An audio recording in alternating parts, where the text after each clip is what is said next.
Fretwick, the gnome, and the what-if worries. Have you ever tried to fall asleep, but your mind was too busy playing the what-if game? What if I have a bad dream?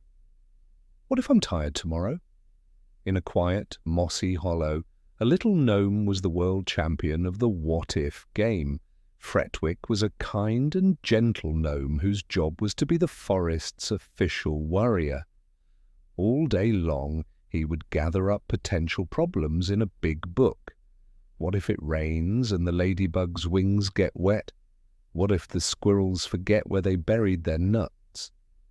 His book was very full. He believed his job was very important, but at night the worries wouldn't stay in his book. They would creep into his mind as he tried to sleep. The what-ifs would march around his pillow, keeping him awake and making his heart feel heavy.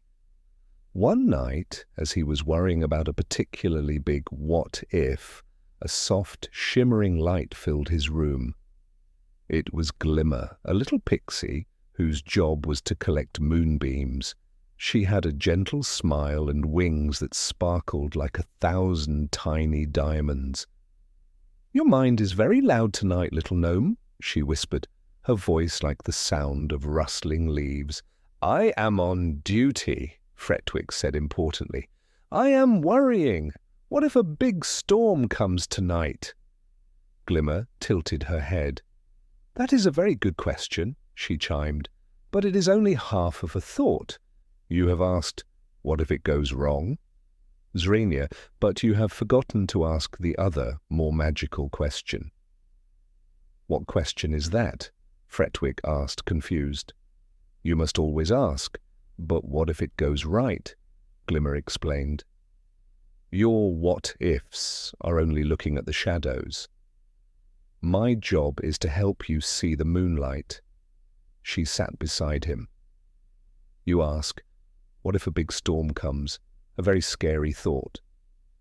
Now let's ask the other question. What if the storm doesn't come and the night is so calm and clear that you can see every single star in the sky?" Fretwick thought about this.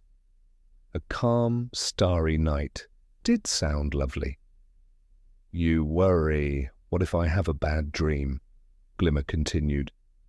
"A very gloomy thought, but what if you have the most wonderful dream about flying on the back of a friendly owl?"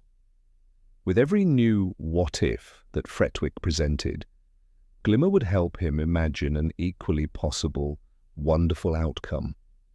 Slowly, the heavy, scary what-ifs in Fretwick's mind were joined by light, sparkly, hopeful ones. The room didn't feel so full of worry anymore. It felt full of possibilities. He looked at Glimmer, his heart feeling lighter than it had in years. "But if I don't worry, how will I keep everyone safe?" "Worrying doesn't keep the rain away, little friend," Glimmer said softly. "It just stops you from enjoying the sunshine.